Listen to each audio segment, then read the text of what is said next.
Hello दोस्तों, नमस्कार। कैसे हैं आप सब? उम्मीद करते हैं कि आप सभी लोग स्वस्थ होंगे, मस्त होंगे और जहां भी होंगे अपने अपने पढ़ाई में व्यस्त होंगे। एक बार फिर से आप सभी का स्वागत करते हैं आपके अपने YouTube channel RS online classes पर। दोस्तों, आज की इस वीडियो में हम लोग बात करने वाले हैं मैथ के 15 ऐसे 2 नंबरी क्वेश्चन जो कि आपके एग्जाम 2025 में हूबहू आने वाला है। तो हमारे साथ इस वीडियो में आप लोग अंत तक जुड़े रहिएगा, क्योंकि ये क्वेश्चन जो हम लाए हैं वो क्वेश्चन बैंक, आपके मॉडल पेपर और बुक, इन तीनों को निचोड़ कर जो है आप लोगों के लिए 2 नंबरी क्वेश्चन निकाल कर लाए हैं। 15 ठो क्वेश्चन मिलेगा इस वीडियो के अंदर आपको। वैसे आपके एग्जाम में 30 ठो आने वाला है, जिसमें से किन्हीं 15 सवाल का उत्तर आपको देना पड़ेगा। तो 15 सवाल के लिए जो है आप लोगों को ये वीडियो छोड़कर कहीं जाना नहीं पड़ेगा, ठीक है। क्योंकि उसके लिए अगर 15 सवाल को आप हल करना चाहते हैं एग्जाम के अंदर, 15 ठो 2 नंबरी क्वेश्चन को, तो उसके लिए आपको इस वीडियो में हमारे साथ अंत तक बने रहना होगा। क्योंकि इस वीडियो के अंदर 15 ऐसे 2 नंबरी करवाने वाले हैं जो कि आपके एग्जाम में हूबहू क्वेश्चन आने वाले हैं, ठीक है। तो आपको बस पेशेंस रखकर कॉपी कलम लेकर बैठ जाना है, ठीक है, और क्वेश्चन को नोट डाउन करते जाना है कि कौन कौन से क्वेश्चन, कौन कौन से टॉपिक से हम उठाए हैं आज, ठीक है। चलिए देखिए, उससे पहले आपको क्या करना है, वीडियो को लाइक कर देना है, दोस्तों में ज़्यादा से ज़्यादा शेयर करना है, ठीक है। और कमेंट में जरूर बताइएगा कि आपको वीडियो देखने के बाद कि आपको ये वीडियो किस तरह का लगा है, ठीक है। क्योंकि कमेंट कीजिएगा, जिससे हम लोग को ये मालूम चल पाएगा कि आप लोग हमारे बारे में या हमारे पढ़ाने के तरीके के बारे में क्या सोचते हैं, या आपको कितना % हमारे पढ़ाया हुआ चीज़ समझ में आता है, ठीक है। और चैनल पर अभी तक नए हैं तो इसको सब्सक्राइब करके रख लीजिएगा, ठीक है। चलिए, तो बिना देरी किए, बिना बकवास के हम जो है शुरू करते हैं वीडियो को। देखते हैं कि हमारा आज का क्या पहला क्वेश्चन क्या है, ठीक है। चलिए, सवाल हमारा पहला मिलेगा आज का कि यूक्लिड विभाजन एल्गोरिदम का प्रयोग करके 272 तथा 1032 का मौसा ज्ञात कीजिए। और मौसा आपके एग्जाम के लिए एकदम इम्पोर्टेंट है, यानी 100% चांस है कि इस आपके एग्जाम में फर्स्ट में, यानी फर्स्ट शिफ्ट में या फिर आपके सेकेंड शिफ्ट में जो है पूछेगा ही पूछेगा। 100% चांस है कि पूछेगा 2 नंबर में, ठीक है। यहाँ पर संख्या चेंज कर सकता है लेकिन पूछेगा जरूरी है, ठीक है। चलिए, तो यहाँ पे सबसे पहले हम सवाल को ट्राई करते हैं। चलिए, ये लिख लेते हैं हल। यहाँ पे HCF निकालना है, मौसा निकालना है, लेकिन कौन विधि से? यूक्लिड विभाजन एल्गोरिदम का प्रयोग। यूक्लिड भाई साहब के जो एल्गोरिदम है उसी के प्रयोग करके हमें दोनों का HCF निकालना है। चलिए, सवाल क्या है? संख्या में लिखा है 272 और 1032। तो यहाँ पर लिख लेंगे 272 और 1032 लिखा है ना, 1032 लिखा हुआ है, ठीक है। यहाँ लिख लेंगे हम। अब इन दोनों नंबर में से बड़ा नंबर कौन है? तो ये नंबर बड़ा है, तो यहाँ पर 272 से बड़ा है कौन सा नंबर? 1032, ठीक है। ऐसा हम चिन्ह लगा लेंगे, ठीक है। देखिए, जिधर बड़ा संख्या होता है उधर बड़ा का चिन्ह, यानी मुंह खुला रखना पड़ेगा आपको, ठीक है। जिधर बड़ा होगा उधर मुंह खुला रखना पड़ेगा। इधर बड़ा है 1032, इधर मुंह खुला रख दिए। अगर बड़ा इधर होता ना तो हम ऐसे चिन्ह घुमा देते। बात समझ में आ गया? उसके बाद यहाँ लिखना है हमको, चूंकि यूक्लिड विभाजन प्रमेय से, यूक्लिड विभाजन प्रमेय से, ठीक है, विभाजन प्रमेय से। अब भाई साहब, यूक्लिड का प्रमेय क्या है? तो यूक्लिड का प्रमेय आपको हम बताते चले कि वो प्रमेय आपका बनेगा A बराबर BQ प्लस R। क्या बनेगा? A बराबर BQ प्लस R। ये है यूक्लिड का प्रमेय। अब ये आता कहाँ से है? देखिए, A बराबर BQ प्लस R का आता कहाँ से वो समझ लीजिए। जैसे कि मान के चलिए एक नया पेज लेते हैं, वहाँ पर आपको सिखाते हैं। जैसे एक भाग जो होता है ना, तो जिस संख्या में हम भाग देते हैं उसको बोलते हैं भाज्य, और जिस संख्या से भाग लगाते हैं उसको बोलते हैं हम भाजक, ठीक है। और यहाँ जितना बार में लगाते हैं उसको बोलते हैं भागफल। क्या बोलते हैं? भागफल बोलते हैं, भागफल। और जो नीचे प्राप्त होता है उससे हम क्या बोलते हैं? शेष कहिए या फिर इसको शेषफल कहिए, ठीक है। यूक्लिड भाई साहब क्या किया, उसने भाज्य का नाम A रख दिया, भाजक का नाम B रख दिया, भागफल को Q कहा और शेषफल को R उन्होंने कहा, ठीक है। और यहाँ से ABQR का जो है जन्म हुआ है, ठीक है। दूसरी बात, बचपन में आप लोग फार्मूला एगो पढ़े होइएगा भाग चेक करने का, ठीक है। सर जी लोग सिखाए होंगे, ठीक है। फार्मूला क्या था? फार्मूला था, बचपन में सीखे होइएगा कि भाज्य बराबर, ठीक है, भाज्य बराबर भाजक गुना भागफल, ठीक है, भागफल, जोड़ शेषफल कहिए या फिर शेष भी कह सकते हैं इसको शॉर्टकट में, ठीक है। यूक्लिड भाई साहब का किया कि उसने भाज्य का नाम क्या रखा था? A रखा था, तो यहाँ भाज्य की जगह पर A, भाजक का नाम क्या रखा था? B, तो यहाँ पर B, गुना भागफल का नाम Q है तो Q, और प्लस में शेषफल का नाम क्या है? तो R है। तो यही से बनता है A बराबर BQ प्लस R। और ये सब चीज़ किसने किया? ये सब चीज़ किया यूक्लिड भाई साहब, इसीलिए इसको बोला जाता है यूक्लिड विभाजन प्रमेय, ठीक है, या एल्गोरिथम, ठीक है। चलिए, तो यही इसी पर सेटिंग करके हमको बतलाना है, यानी HCF निकालना है इसका, ठीक है। इन दोनों संख्याओं का HCF हमको निकाल कर दिखाना है। तो उसके लिए क्या करना है आपको, क्या है यूक्लिड विभाजन प्रमेय, वो तो आपको समझ में आ गया। अब देखिए बनाने का तरीका ज़्यादा समझ लीजिए। यहाँ पर देखिए क्या करना है आपको, इन दोनों संख्याओं का HCF निकाल लेना है रफ में जाके। ये हमारा रफ हो गया, इस रफ में जाके जो है इसका HCF हम निकाल लेंगे। कौन विधि से, सामान्य विधि से, भाग विधि से HCF निकालेंगे। 272 है ना, 272 से लगाइए किस में, 272 से लगाइए 1032 में, 1032 में, ठीक है। तो पहले लगाइए यहाँ पे 4 मरतबे लगाइए, ठीक है। 4 दूना 8, 4 दूना 8 ज़्यादा हो जाएगा ना, 3 मरतबे लगाइए, यहाँ पे 3 मरतबे लगा लीजिए, ठीक है। 3 दूना 6 और 7 तिया 21 हासिल 2 और 3 दूना 6 2 8 हो जाएगा, ठीक है। यहाँ घटाइएगा, 12 में से 6 गया तो 6 बचेगा, 2 में से 1 गया तो 1 बचेगा, यहाँ पे 2 बच जाएगा, 216 हो गया। घेरेंगे 272 को यहाँ ले लेंगे, ठीक है। अब यहाँ पे 216 का कितना होगा, 216 हो जाएगा। अब घटाएंगे तो 6 6 12, 5 1 6, ये कट गया, ठीक है। अब 56 घेरेंगे तो 216 को यहाँ उतारेंगे, ठीक है। अब यहाँ पे 56 दूना कितना होता है, 56 दूना होता है 56 दूना नहीं, 4 मरतबे लगाइए, 5 का 20 नहीं, 3 मरतबे लगा लीजिए। 6 तिया 18, 5 तिया 15, 16 हो जाएगा, ठीक है। अब यहाँ पे घटाइएगा, 16 में से 8 गया तो 8 बचेगा, और यहाँ पे 10 में से 6 गया तो 4 बचेगा, ठीक है। ये कट गया, 48 बच गया। अब इसको घेर के यहाँ पे 56 उतारेंगे, 48 का ये कितना होगा, 48 हो जाएगा, ठीक है। अब यहाँ पे 8 बच जाएगा, ठीक है, 8 बचेगा, ये कट गया। अब 48 को यहाँ ले लेंगे, 8 छक्के कितना होगा, 48। यानी पूरी तरह से ये कितना भाग में बन गया पूरा, ये बन गया 1 भाग, 2 भाग, 3 भाग, 4 भाग और ये 5 भाग। 5 भाग में हमारा जो है HCF क्लियर हो रहा है, ठीक है। आंसर आप यहाँ से भी कह सकते हैं कि इसका आंसर क्या हो जाएगा, 8 हो जाएगा, क्योंकि 8 से लास्ट वाला भाग कट रहा है, ठीक है। ये 5 भाग में हमारा क्लियर हो रहा है, ठीक है। अब देखिए जितना भाग है उतना ही A का मान होगा, उतना ही B का मान, उतना ही Q का मान, उतना ही R का मान, क्योंकि यहाँ पर देखिए, यहाँ पर A होता है, यहाँ पर B, यहाँ पर Q, और यहाँ नीचे जो होता है ना शेष, उसको हम R बोलते हैं। पहला वाला भाग में A का मान ढूंढिए कितना है, A का मान 1032 है, तो 1032 होगा पहला वाला भाग में, 1032 यहाँ लिखिए, बराबर B का मान कितना है, तो B का मान 272 होगा, 272 होगा, गुना Q का मान कितना है, तो वो आपका 3 है, प्लस में R का मान 216 हो जाएगा, ठीक है, पहला वाला भाग में।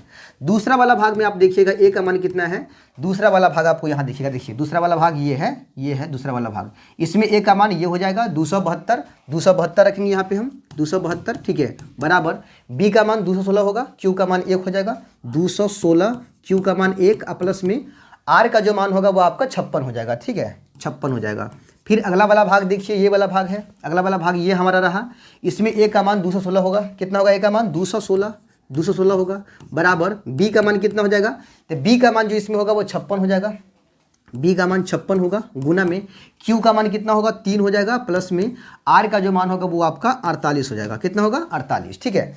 वही अगला भाग में देखिएगा, अगला वाला भाग में इसमें A का मान आपका 56 हो जाएगा, A का मान कितना होगा 56, A का मान आपका 56 हो गया, बराबर वही B का मान खोजिएगा तो कितना होगा, B का मान 48 होगा, B का मान 48 गुना Q का मान 1 हो जाएगा, और प्लस में R का जो मान होगा वो R का मान आपका 8 हो जाएगा। और लास्ट वाला जो है, लास्ट वाला देखिए, लास्ट जरा देखिए, लास्ट वाला, ठीक है, लास्ट वाले भाग को जरा गौर से देखिए। लास्ट वाला भाग में क्या है, तो लास्ट वाले भाग में आपका A का मान जो है, देखिए A का मान जो हुआ वो है 48, B का मान 8, Q का मान 6, A का मान 48, ठीक है, B का मान कितना होगा 8 होगा, और यहाँ पे 6 प्लस में R का मान 0, ठीक है। तो इस प्रकार से कितना स्टेप हुआ, 2 4 5, 5 स्टेप में हमारा जो है पूरी तरह से आंसर क्लियर हो रहा है, ठीक है। तो यहाँ पे हिंदी लिखना पड़ेगा आपको, एक लाइन लिखना है अतः, ठीक है, इतना कुछ लिखने के बाद लिखना है अतः 272 तथा किसका, तथा 1032 का जो HCF होगा, HCF यानी कि मौसा जिसको बोलते हैं मौसा, वो कितना आ जाएगा आपका 8 आ जाएगा, 8 जो है आ जाएगा, ठीक है। तो इस तरह से हम जो है HCF निकाल लेंगे। इसमें मेन है आपका ये वाला तरीका, रफ जो हम करते हैं, ठीक है। ये तरीका अगर आपको पता होगा तो आसानी से हम निकाल सकते हैं HCF, ठीक है। चलिए बढ़ते हैं अगले सवाल की ओर। सवाल नंबर देखते हैं इसका दूसरा क्या है, देखिए आज का सवाल नंबर 2 जो है वो बहुत इंपॉर्टेंट है। सवाल है कि x अक्ष पर वह बिंदु ज्ञात कीजिए जो बिंदुओं 5,3 तथा 3,5 से क्या हो, समदूरस्थ है। ठीक है, माने x अक्ष पर वह बिंदु निकालना है जो बिंदु इतना इतना से क्या हो, समदूरस्थ है, मतलब समान दूरी पर हो। बहुत ही प्यारा, बहुत ही इंपॉर्टेंट सवाल है, क्योंकि आपके एग्जाम में हूबहू ये क्वेश्चन आने वाला है, इसीलिए इसको जरा ध्यान समझिएगा। देखिए, कह रहा है x अक्ष पर वह बिंदु ज्ञात कीजिए जो इस बिंदु से और इस बिंदु से क्या है, समदूरस्थ है। तो x अक्ष पर कोई बिंदु है, जैसे मान लीजिए यहाँ पर कोई बिंदु है, ये हमारा x अक्ष है। तो x अक्ष पर किसी बिंदु का जो निर्देशांक होता है, याद रखिएगा, x अक्ष पर किसी बिंदु का निर्देशांक x, 0 होता है। ठीक है, और y अक्ष पर किसी बिंदु का निर्देशांक 0, y होता है। ठीक है, इस तरह से होता है। तो हमारा एक बिंदु कहाँ है, x अक्ष पर है। तो x अक्ष पर बिंदु है तो इसका निर्देशांक क्या होगा, x, 0 हो जाएगा, x, 0 होगा। तो कह रहा है कि x अक्ष पर इस बिंदु का निर्देशांक, इसी का निर्देशांक निकालना है। ठीक है, जो ये बिंदु जो है, एक बिंदु 5,3 से और एक बिंदु 3,5 से, एक होता 5,3 है। चलिए, एक बिंदु है हमारा, एक बिंदु यहाँ पर मान लीजिए 5,3 है, 5,3, और एक और बिंदु है, एक और बिंदु है हमारा जिसका निर्देशांक है 3,5। इन दोनों बिंदु से ये बिंदु क्या है, समदूरस्थ है, माने समान दूरी पर है, यानी जितना यहाँ से इसकी दूरी है उतना ही यहाँ से इसकी दूरी भी होगी। चलिए, इसका नाम है, मान के चलिए A, ठीक है, और इसका नाम है B, और इसका नाम है C। यानी बिंदु A जो है वो बिंदु B और C से क्या है, समदूरस्थ है, माने कि समान दूरी पर है। ठीक है, तो आपको करना क्या है, आपको जो है x यहाँ जो है ना, ये वाला बिंदु A, इसका निर्देशांक आपको निकाल लेना है। ठीक है, चलिए यहाँ पर सबसे पहले कुछ हिंदी लिखना पड़ेगा, लिखेंगे माना कि, ठीक है, माना कि बिंदु A जिसका निर्देशांक x, 0 है, बिंदुओं, ये बिंदु A जो है, बिंदुओं किस किस से, बिंदुओं B जिसका निर्देशांक 5,3 है, तथा एक और बिंदु है C जिसका निर्देशांक कितना है, C का निर्देशांक आपका हो गया 3,5। ठीक है, इससे क्या है, समदूरस्थ है,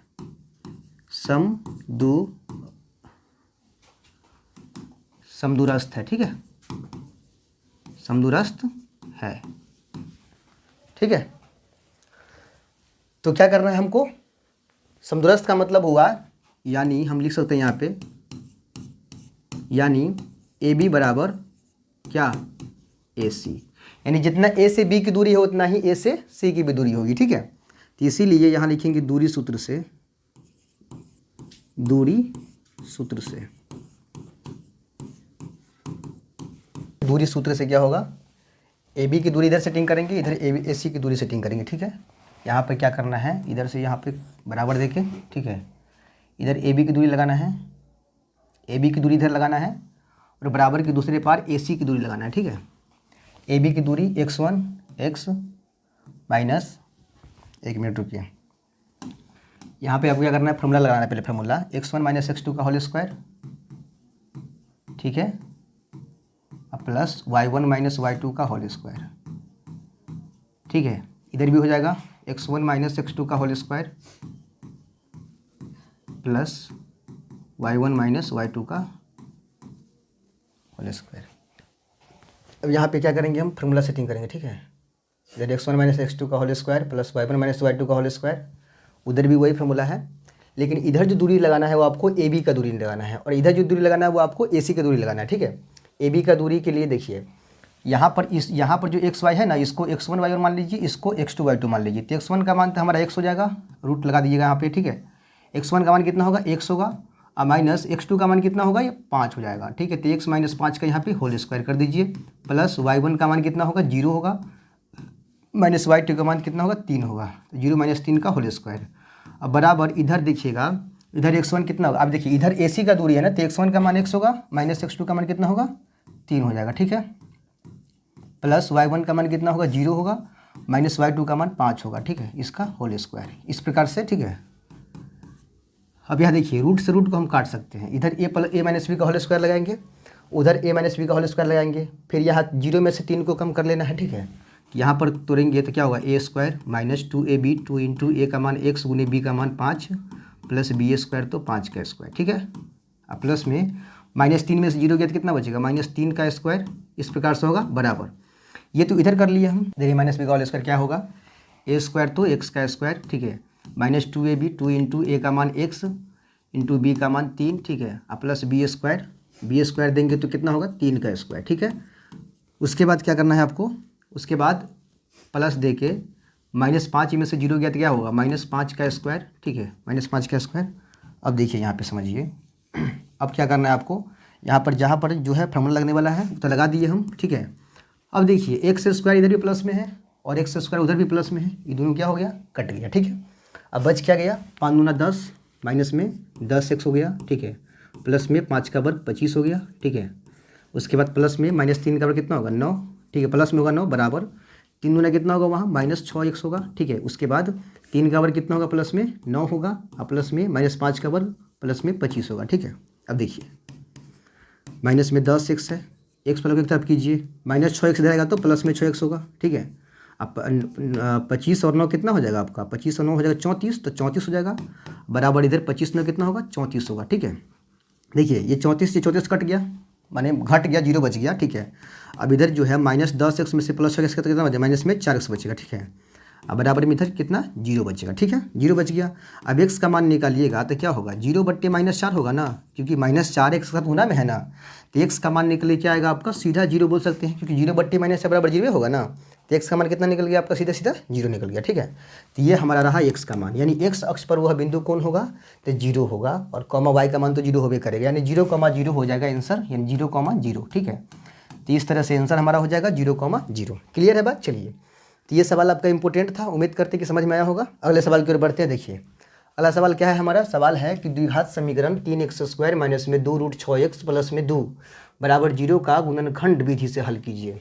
देखिए सवाल है द्विघात समीकरण 3x² माइनस में 2√6x प्लस में 2 बराबर 0 का गुणनखंड विधि से हल करना है। अब इस सवाल को ट्राई करने के लिए आपको गुणनखंड आना चाहिए, वो भी रूट वाला आना चाहिए, ठीक है।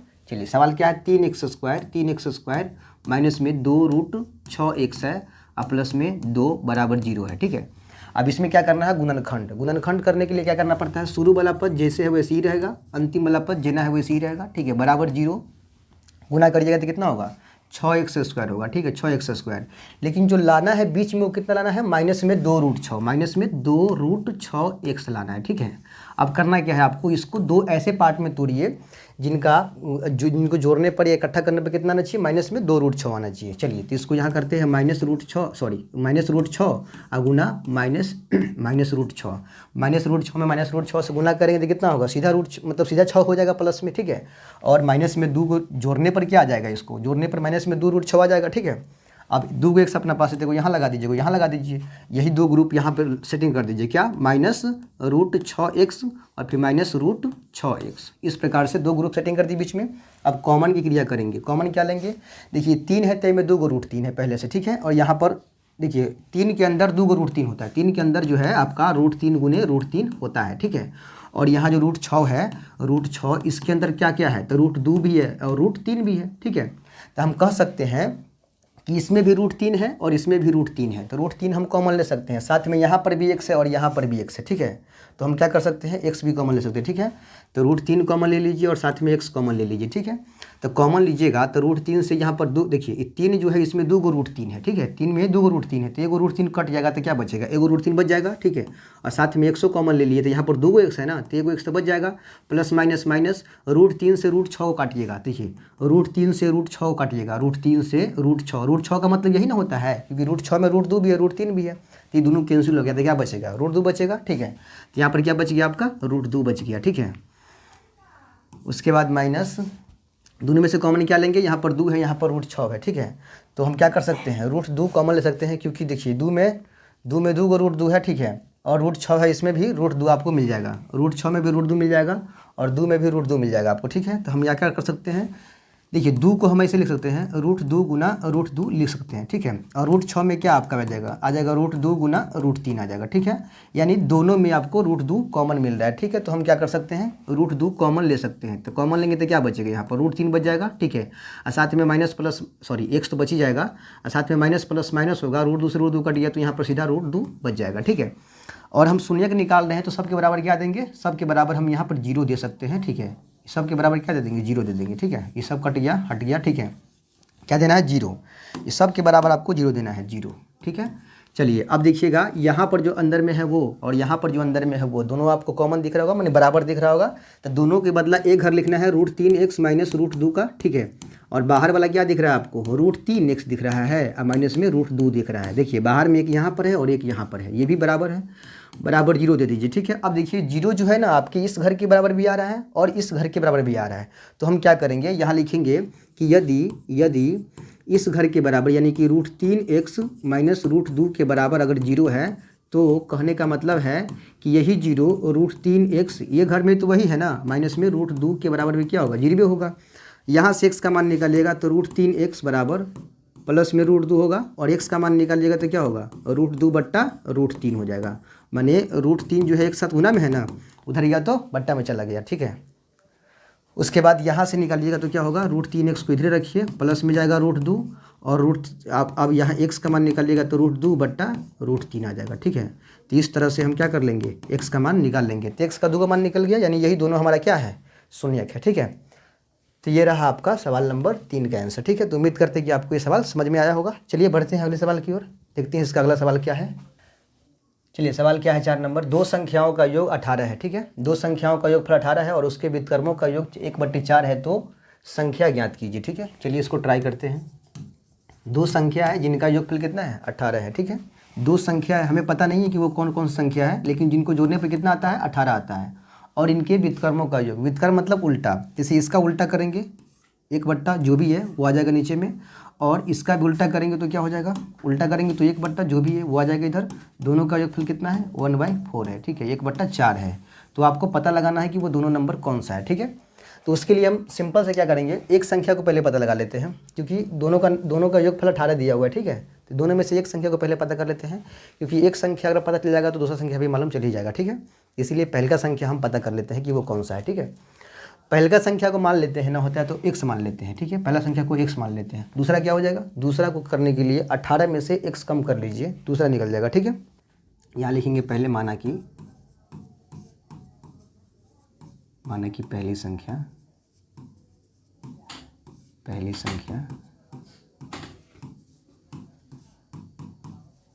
बराबर x। ठीक है, तथा दूसरी संख्या, दूसरी क्या हो जाएगा इसमें बताइए, अगर हम पहली संख्या को x मानते हैं तो हमारा दूसरी संख्या क्या हो जाएगा, वो हो जाएगा आपका 18 - x। 18 - x, क्योंकि बोले हैं आपको हम कि पहला नंबर जो भी मानेंगे दूसरा के लिए क्या करना पड़ेगा, 18 में से वो माइनस करना पड़ेगा। ठीक है, अगर हम पहले का संख्या x मानते दूसरा क्या होगा, 18 - x हो जाएगा। ठीक है, अब यहाँ पे दोनों संख्या हमें पता है, तो यहाँ लिखेंगे प्रश्न से। ठीक है, प्रश्न से लिखेंगे, दोनों संख्या हमें मतलब मानने से पता चला है। ठीक है, अभी सवाल में लिखा हुआ है कि दोनों का व्युत्क्रमों का योग 1/4 है। व्युत्क्रम का मतलब होता है उल्टा, अगर एक संख्या हमारा x है तो x का उल्टा करेंगे तो क्या हो जाएगा, x का उल्टा क्या होगा, 1/x होगा। ठीक है, x का उल्टा क्या होगा, 1/x होगा, और 18 - x का उल्टा क्या होगा, 1/18 - x हो जाएगा। ठीक है, 18 - x होगा। ये दोनों नंबर का व्युत्क्रम हो गया। ठीक है, अब कह रहा है इनके व्युत्क्रमों का योगफल 1/4 है, माने इनको जोड़ेंगे तो कितना आएगा, 1/4 आएगा। इनको जोड़ने पे कितना आएगा, 1/4 आएगा, 1/4। ठीक है, अब यहीं से हम x का मान निकाल पाएंगे, वो भी इसको सॉल्व करके हम x का मान निकाल पाएंगे। ठीक है, यहाँ गौर से देखिएगा, सॉल्व हो जाएगा। सबसे पहले इन दोनों का एलसीएम लेते हैं। ठीक है, अभी x और 18 - x का एलसीएम लेंगे तो क्या होगा, x × 18 - x हो जाएगा। ठीक है, 18 - x होगा। अब यहाँ x से काटेंगे तो x केवल कटेगा, ये बाहर वाला नंबर कटेगा, x से x कटेगा तो बचेगा क्या, 18 - x बचेगा। अभी 18 - x से 1 में गुना करेंगे तो क्या होगा, 18 - x होगा, प्लस का चिन्ह।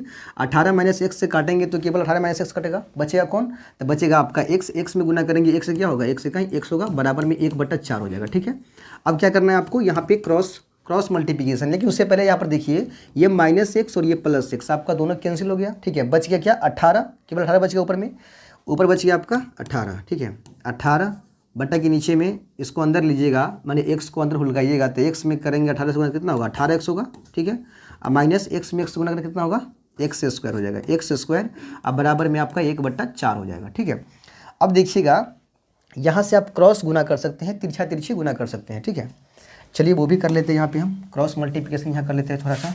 ठीक है, क्रॉस गुना करना पड़ेगा हमको यहाँ पे, तो थोड़ा सा तिरछा तिरछी यहाँ गुना कर लेते हैं। ठीक है, तो इसको बीच में यहाँ घेर लेते हैं बीच में। ठीक है, और यहाँ से गुना करेंगे तो क्या हो जाएगा, देखिए अगर हम 18x - x² में 1 से गुना करेंगे तो क्या हो जाएगा, 18x - x² होगा। उसके बाद बराबर में देखिए 4 में गुना करेंगे 18 से कितना होगा, 18 चौक 72 हो जाएगा आपका। तो यहाँ पर लिख देंगे हम 72, कितना लिखेंगे 72 लिख देंगे यहाँ पे, ठीक है। अब यहाँ पर जरा गौर से देखिएगा, ये माइनस में आपका क्या है, एक्स स्क्वायर है, माइनस में एक्स स्क्वायर है, एक्स स्क्वायर है, ठीक है। अब प्लस में कितना है 18x है, और 72 को लाइएगा इधर तो कितना आएगा, माइनस में आएगा 72, बराबर में 0 आ जाएगा, ठीक है।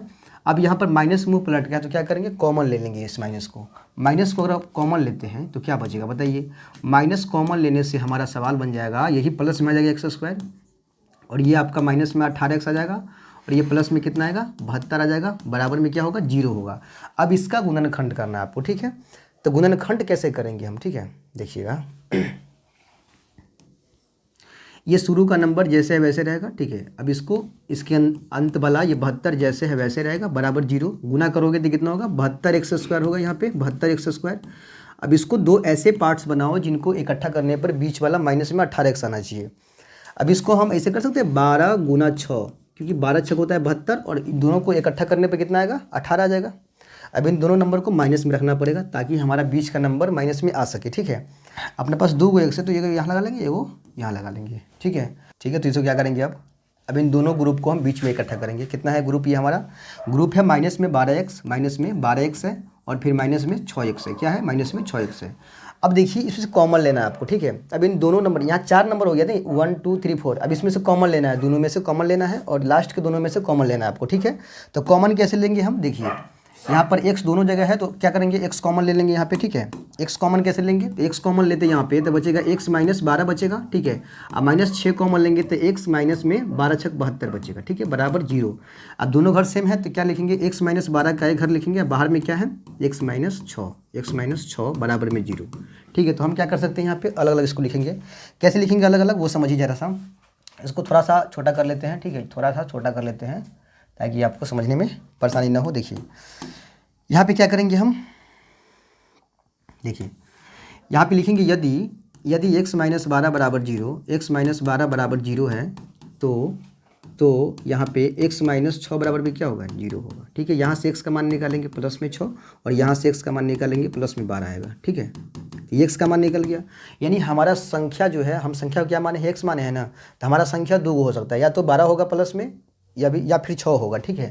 तो देखिए अगर हमारा पहली संख्या 12 होगा, दूसरा क्या हो जाएगा, दूसरा होगा हमारा 6, ठीक है। 18 में से 12 कम करना पड़ेगा, या पहली संख्या मानेंगे 18 6 तो दूसरा संख्या क्या होगा 12 हो जाएगा। तो इस प्रकार से हमारा दोनों संख्या होगा।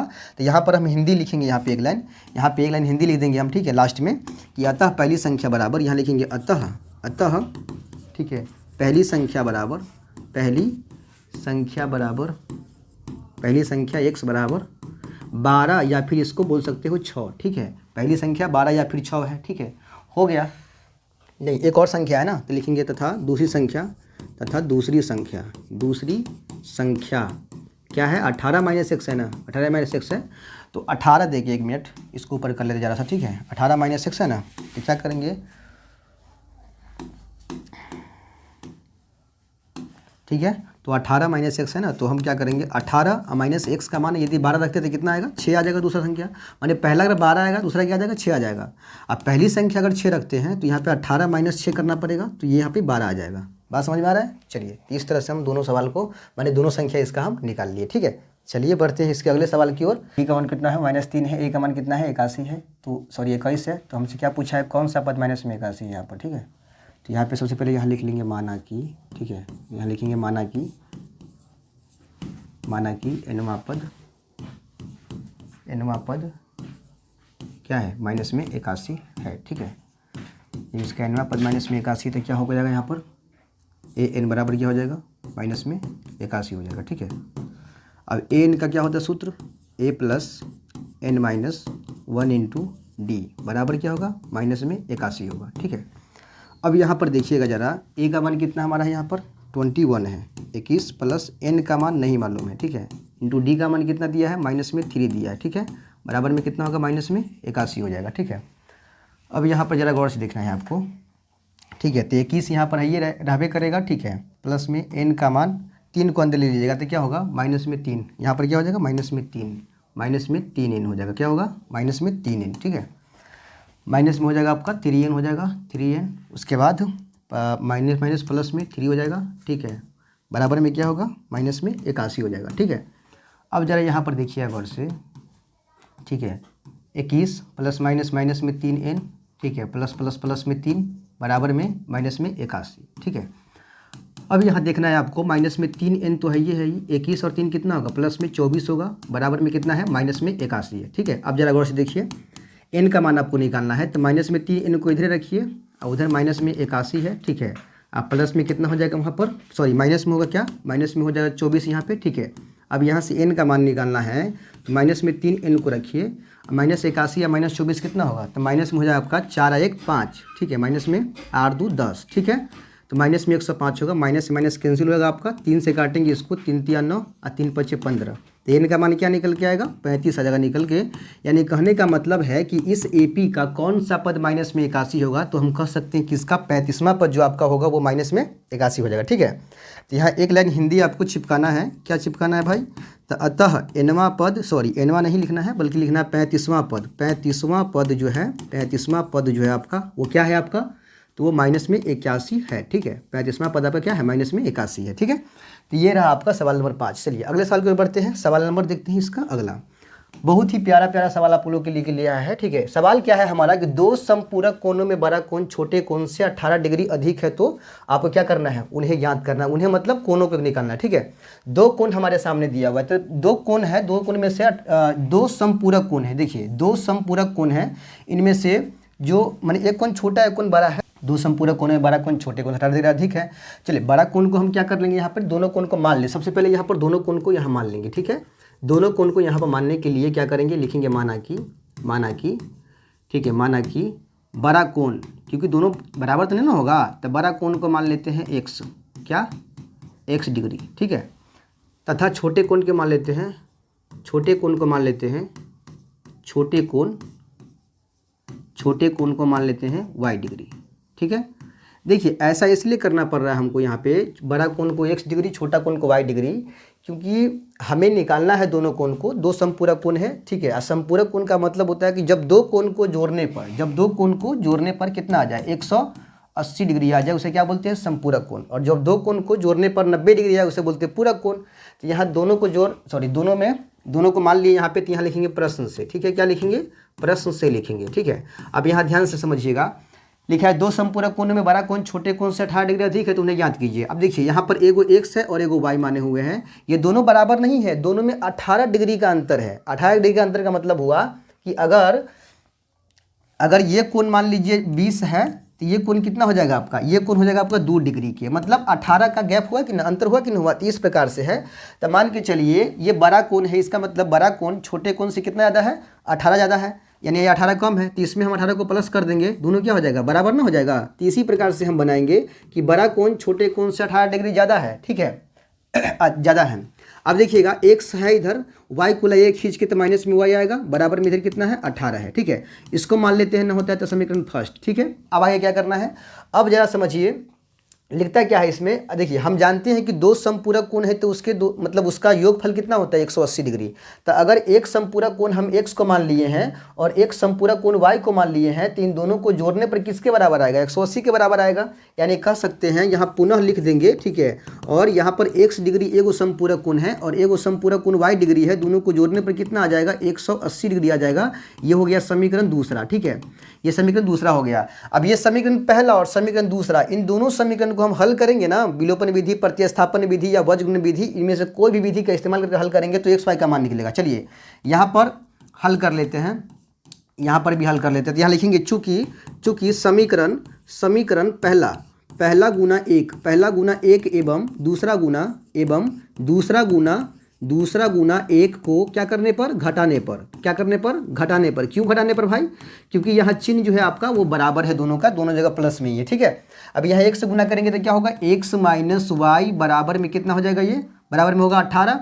और यहाँ पर देखिएगा तो x प्लस वाई बराबर में क्या हो जाएगा, 180 हो जाएगा, ठीक है। तो इस प्रकार से जो है दोनों समीकरण को घटाएंगे तो क्या करेंगे, चिन्ह घटेगा, माने चिन्ह बदलेगा समीकरण 2 का। समीकरण 2 जो भी है उसका चिन्ह आपको बदल देना है, ठीक है। चलिए समीकरण 2 हमारा क्या है, समीकरण 2 है ये वाला, तो इसका चिन्ह बदल दीजिए। ये तो कट गया, अब ये माइनस में 1 मतलब माइनस में y माइनस में y माइनस में 2y बराबर माइनस में कितना बचेगा, यहाँ पे 18 कम कीजिएगा तो 10 में से 8 गया तो कितना बचेगा, 2 बचेगा। और ये बच गया कितना, ये बच गया आपका 17, 17 में से गया तो 16 बचेगा, ठीक है। माइनस से माइनस कट गया, सॉरी माइनस से माइनस आपका कैंसिल हो गया। अभी 2 से काटेंगे मतलब y इधर रखना है, 162 उधर है, 2 को उधर भेजेंगे, बट्टा में जाएगा 81 बार में कटेगा, यानी y का जो मान आपका निकल के आएगा वो 81 निकल के आ जाएगा, ठीक है। बात समझ में आ गया। अब देखिए y का मान तो 81 निकल के आ गया। अब इस y के मान को दोनों में से किसी भी एक समीकरण में रखेंगे तो x का मान हम पाएंगे, ठीक है। अब यहाँ लिखेंगे कि अब y का मान, अब यहाँ से y का मान, y का जो मान है, ठीक है, y का मान समीकरण 1 में रखने पर, समीकरण 1 में रखने पर, 1 में रखने पर, अब आप देखिए गौर से, तो समीकरण 1 आपका क्या है, इसको जरा सा ऊपर कर लेते, ठीक है। समीकरण 1 हमारा क्या है, समीकरण 1 आपको यहाँ दिख रहा होगा, देखिए समीकरण 1 हमारा है x माइनस वाई बराबर 18, ठीक है। चलिए यहाँ से लिखते हैं, यहाँ लिखेंगे x माइनस वाई बराबर 18 है ना, तो इसमें जहाँ पर हमारा माने जहाँ पर y होगा वहाँ पर y का मान 81 डाल देना है, ठीक है। चलिए तो x माइनस वाई की जगह पर कितना हो जाएगा, 81 बराबर में 18 होगा, ठीक है। तो x 18 को उसी पर रखना है, माइनस 81 उधर गया तो प्लस में 81 हो जाएगा। अब यहाँ से जब x का मान निकालेंगे तो 8 1 9 8 1 9 99 आ जाएगा, ठीक है। यानी x का जो मान निकल के आया वो कितना आ गया, 99 आ गया, और y का जो मान निकल के आया वो 81 आ गया। तो यहाँ लिखेंगे अतः पहला मतलब बड़ा कोण जिसको हम क्या माने थे, x माने थे, तो x का मान कितना निकल के आएगा, 99 डिग्री का, तथा छोटा कोण जिसको हम y माने थे, छोटा कोण को हम क्या माने थे, y माने थे, जिसका मान निकल के आ गया 81 डिग्री। अब एक बात बताइए, ये दोनों समपूरक कोण है तो इनका योगफल 180 आता है कि नहीं आता है, 9 1 10 8 9 8 17 1 18 180 डिग्री आ ही जाएगा।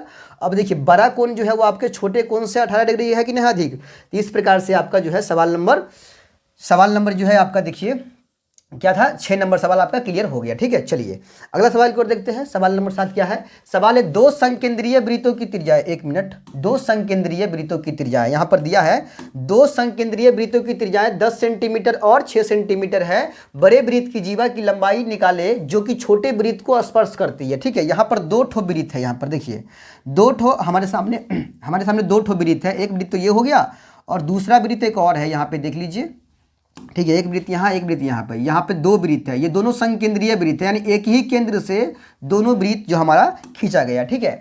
सवाल में लिखा है कि दोनों में से एक की त्रिज्या 10 सेंटीमीटर, एक की त्रिज्या 6 सेंटीमीटर, दोनों का ये सेंटर बिंदु हो गया। एक की त्रिज्या कितना है भाई साहब, एक का त्रिज्या है 10 सेंटीमीटर, ठीक है, और एक का त्रिज्या आपका है 6 सेंटीमीटर, तो इस प्रकार से है, ठीक है, 2 त्रिज्या है। अब लिखा है कि बड़े वृत्त की जीवा की लंबाई निकालिए जो छोटे वृत्त को स्पर्श करती है, बड़े वृत्त की जीवा की लंबाई जो छोटे वृत्त को छूते हुए आपका गुजर गया हो, ठीक है। देखिए यहाँ से सवाल हमारा ऐसा बनेगा, इस प्रकार सवाल बनेगा, ये एक जीवा हुआ, ठीक है, जो कि जीवा तो भाई बड़े वृत्त का है लेकिन छोटे वृत्त को छूते हुए निकला हुआ है, ठीक है। इस प्रकार से एक फिगर बनेगा, यहाँ से ये इस तरह से मिल जाएगा रेखा, ठीक है, इस तरह से ये O हो गया, ये O A हो गया और ये हमारा B हो गया, ठीक है। तो इस प्रकार से AB हमारा जीवा की लंबाई हो गया, ठीक है।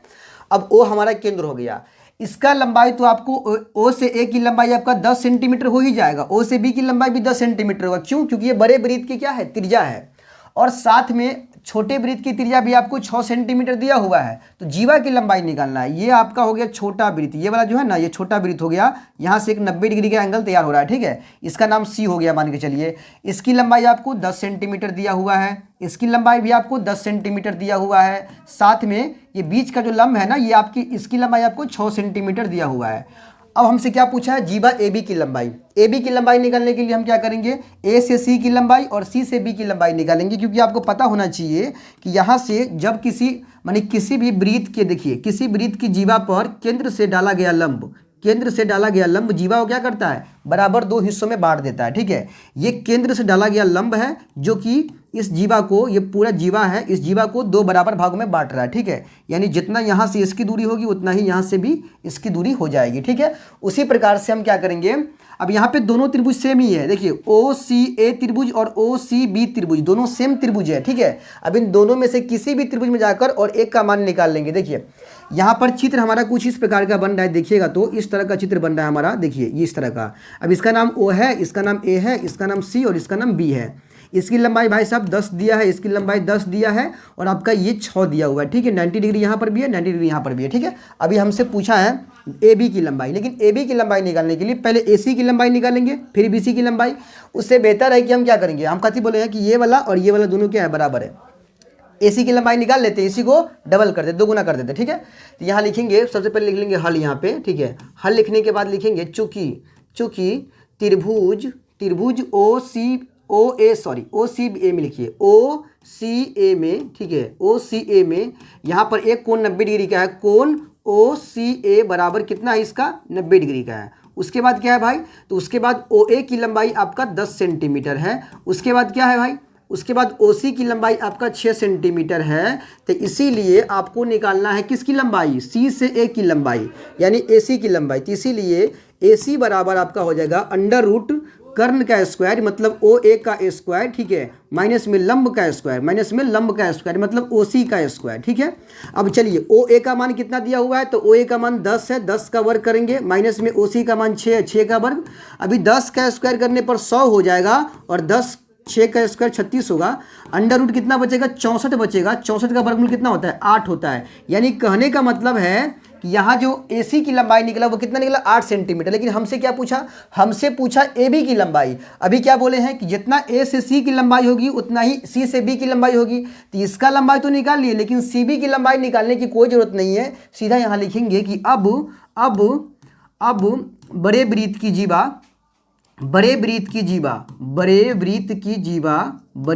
की जीवा जिसको हम क्या बोलेंगे भाई, ए बी बोलेंगे, ठीक है। बड़े वृत्त की जीवा बराबर ए बी, क्या हो जाएगा, ए बी को हम लिखेंगे 2 इंटू ए सी, यानी जो ए सी की लंबाई निकाले हैं उसी का डबल होगा ए बी की लंबाई, ठीक है। तो 2 इंटू ए सी की लंबाई कितना निकाले हम, ए सी की लंबाई 8 निकाले हैं, तो 8 गुना कितना होगा, 16 सेंटीमीटर का इसका भाई जीवा हो जाएगा, ठीक है। बात समझ में आ गया, कोई दिक्कत नहीं किसी को। चलिए तो ये रहा आपका सवाल नंबर 7 का आंसर। चलिए अगला सवाल की ओर बढ़ते हैं। सवाल नंबर देखते हैं इसका 8वां सवाल है कि एक लंबवृत्तीय तंबू का आयतन 100 पाई सेंटीमीटर क्यूब है और ऊंचाई 12 सेंटीमीटर है, तो इसकी तिर्यक ऊंचाई ज्ञात कीजिए, मतलब निकालिए।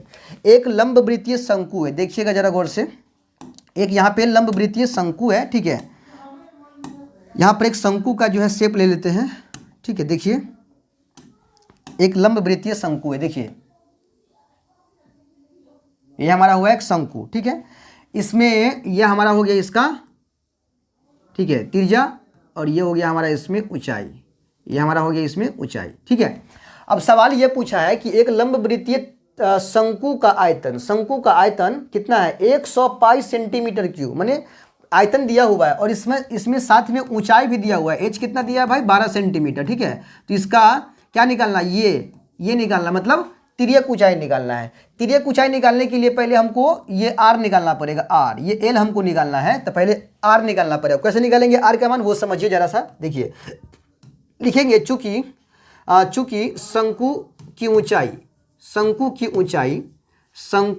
ऊंचाई जो है वो आपका कितना दिया हुआ है, शंकु की ऊंचाई जो दिया है वो आपका दिया है 12 सेंटीमीटर, ठीक है। तथा आयतन दिया हुआ है वो आपको कितना दिया है आयतन, तो भाई मेरे आयतन जो दिया हुआ है वो दिया है 100 पाई, कितना दिया है, 100 पाई दिया है। अब बताइए जरा शंकु का आयतन क्या होता है, तो वो होता है आपका 1/3 पाई आर स्क्वायर एच, ये होता है आपका शंकु का आयतन, बराबर कितना दिया है, 100 पाई दिया हुआ है, ठीक है।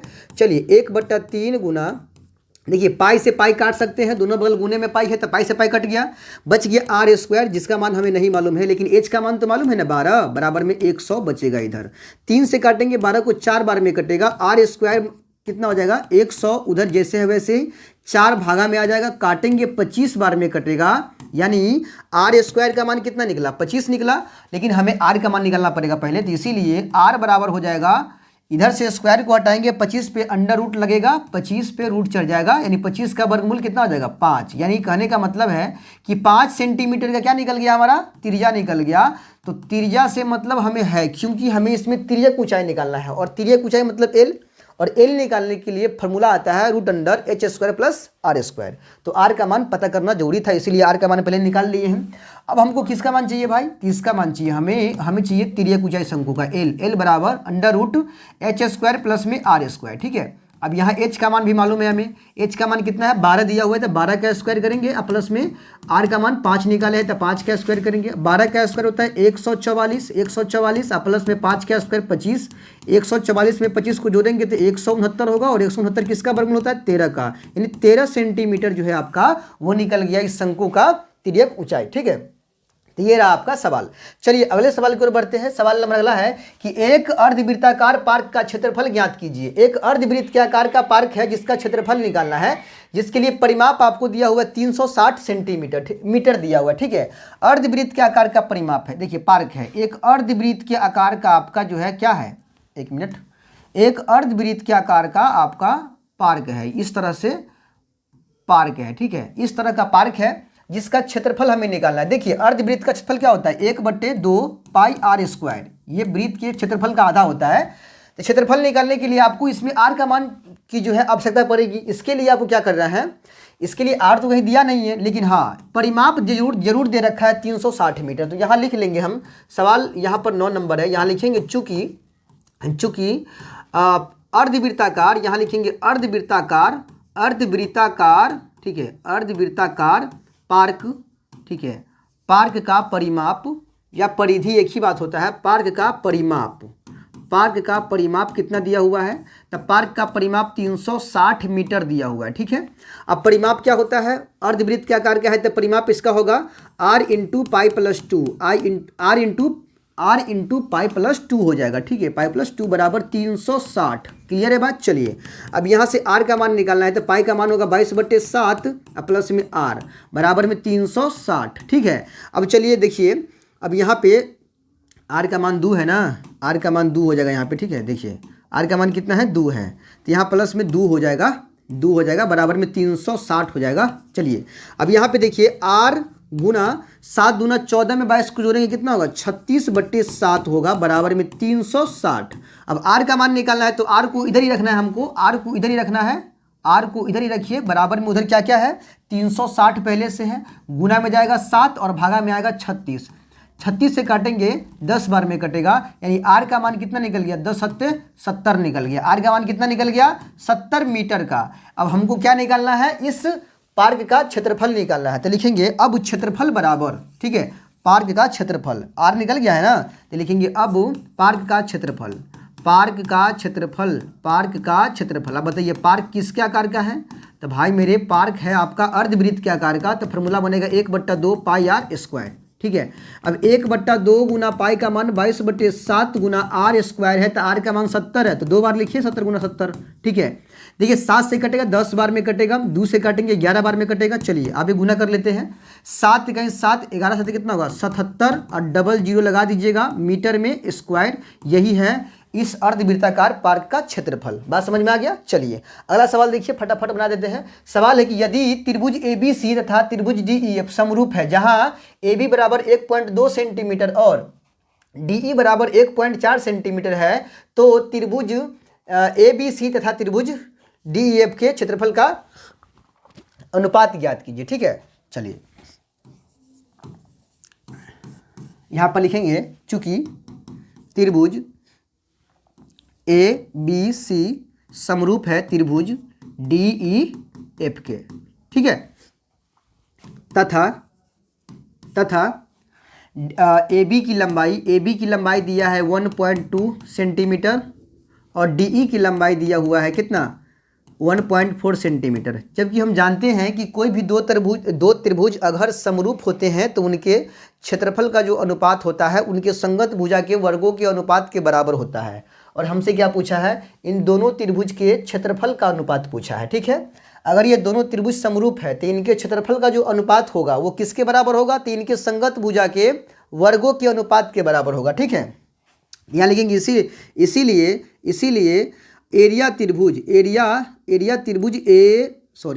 ABC लिखना पड़ेगा हमको, ABC, ठीक है, बट्टा एरिया त्रिभुज DEF, यही दोनों का निकालना है क्षेत्रफल का अनुपात। ठीक है, अब देखिए हम जानते हैं कि त्रिभुज के क्षेत्रफल का जो अनुपात होता है वो किसके बराबर होता है, तो उसके संगत भुजा के वर्गों के अनुपात के। तो त्रिभुज ABC का पहला भुजा क्या है, AB, इसका लंबाई कितना दिया है भाई, तो 1.22 दिया है, तो इसका स्क्वायर देना पड़ेगा बट्टा, चाहे ऐसे लिखिए ना, AB का स्क्वायर लीजिए, पहला स्टेप ले लीजिए AB का स्क्वायर, यानी AB का स्क्वायर बट्टा DE का स्क्वायर, DE का स्क्वायर।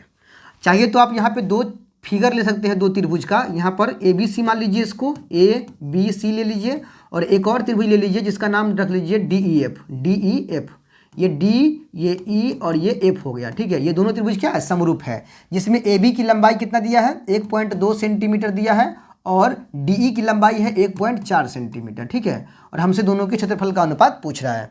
देखिए इसका भाई तो निकालना है, ये तो निकालना ही पड़ेगा हमको, तो यहाँ पर हम इसके बदले क्या लिखेंगे, इसके बदले जो है ना, जैसे है वैसे ही लिख देंगे, मतलब लिखेंगे एरिया त्रिभुज ABC बट्टा एरिया त्रिभुज DEF बराबर, देखिए AB बट्टा DE, तो AB कितना है 1.2 है, तो 1.2 का स्क्वायर देना पड़ेगा, 1.2 का स्क्वायर लगाइए, नीचे में DE का स्क्वायर, DE का मान 1.4 है, तो इसका भी स्क्वायर लगाइए। ठीक है, इधर वाला जितना है वो सी रहेगा, 1.2 गुना 1.2 हो जाएगा, और नीचे में 1.4 गुना 1.4 हो जाएगा 2 बार। ठीक है, देखिए पॉइंट से पॉइंट हटा, पॉइंट से पॉइंट हट गया। ठीक है, अब काटिएगा तो 2 छक्के 12, 2 सत्ते 14। ठीक है, 2 छक्के 12, 2 सत्ते 14 हो जाएगा। यानी कहने का मतलब है कि यहाँ पर जो क्षेत्रफल का अनुपात निकलेगा वो 36 बट्टे 7 सत्ते कितना 49, 36 अनुपात 49 निकल जाएगा। ठीक है, या 36 बट्टे 49 भी कह सकते हैं। ठीक है, तो ये रहा आपका आंसर। यानी सिंपल सा बात है भाई, भुजा का अनुपात दिया हुआ है और क्षेत्रफल का अनुपात पूछ लिया, क्षेत्रफल का अनुपात निकालने के लिए सीधा सीधा स्क्वायर कर दीजिए। ठीक है, तब 12 का स्क्वायर माने 1.2 का स्क्वायर करना है, फिर 1.4 का स्क्वायर कर लेना आपको। ठीक है, पहले पॉइंट से पॉइंट तो हट जाएगा दोनों। ठीक है, फिर 12, 6 दूना 12, 2 14, फिर 2 छक्के 12, तो इससे काट खोट के लाइएगा, 36 बट्टे 7 49 ही आपका आएगा। ठीक है, ठीक है, तो आज के लिए इतना ही रहने देते हैं। ठीक है, जो भी क्वेश्चन हम पढ़ाए उम्मीद है कि आप लोग को समझ में आया होगा। इसी तरह के वीडियो और देखना चाहते हैं तो आप लोग कमेंट करके जरूर बताइए। ठीक है, चलिए मिलते हैं जल्द अगले वीडियो में, तब तक के लिए जय हिंद।